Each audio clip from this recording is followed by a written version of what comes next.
कर्जमाफीबाबत सरकार गंभीर, योग्य वेळी निर्णय घेऊ. ठाकरेंप्रमाणे आम्ही दुटप्पी भूमिका घेत नाही. उपमुख्यमंत्री एकनाथ शिंदेंचा ठाकरेंवर निशाणा. शेतकऱ्यांनी गिरीश महाजन यांचा ताफा अडवला. तात्काळ मदत करण्याची शेतकऱ्यांची मागणी. प्रशासनाकडून मदत मिळवून देऊ, गिरीश महाजन यांचं आश्वासन.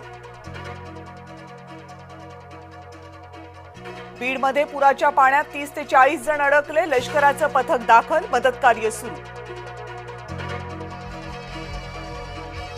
पूरग्रस्तांना 2,2500 कोटी रुपयांची मदत. राज्य मंत्रिमंडळाचा निर्णय. शेतकऱ्यांना दिलासा मिळणार. मुख्यमंत्री स्वतः पूरग्रस्त भागाचा दौरा करणार. दुष्काळाचं राजकारण करण्याची काहींना वाईट खोड. फडणवीसांचा उद्धव ठाकरेंना टोला. हिंदू नव्हे तर बळीराजा संकटात. आमदार रोहित पवार यांचा टोला. महाराष्ट्रामध्ये पुरामुळे 70 लाख एकर शेतीचं नुकसान. कृषी मंत्री दत्तात्रय भरणे यांची माहिती.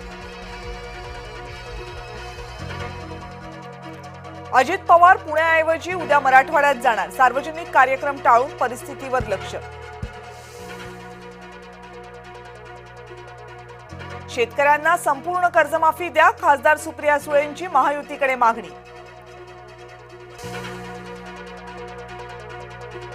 लातूरमध्ये लाखो हेक्टरवरची पिकं उद्ध्वस्त. शेतीसह दुभती जनावरही वाहून गेली. बळीराजानं फोडला टाहो.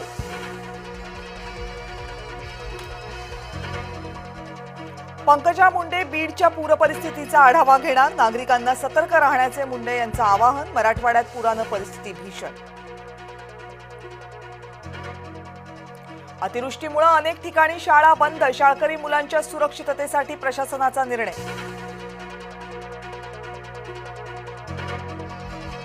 धाराशिवमध्ये पूर नियंत्रणात, पण नुकसान प्रचंड. पुरामध्ये अडकलेल्या नागरिकांना हेलिकॉप्टरद्वारे वाचवलं. आता आव्हान नुकसान भरपाईचं.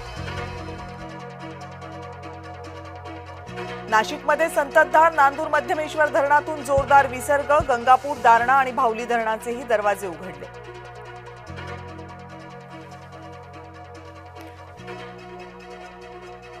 पंतप्रधान नरेंद्र मोदी यांची खिल्ली उडवणारी पोस्ट. भाजप कार्यकर्त्यांनी डोंबिवलीत काँग्रेसचे नेते मामा पगारे यांना नेसवली साडी. केंद्रीय गृहमंत्री अमित शहांकडून अंबेमाता पूजन. तलवार भेट देऊन केंद्रीय गृहमंत्र्यांचा सत्कार.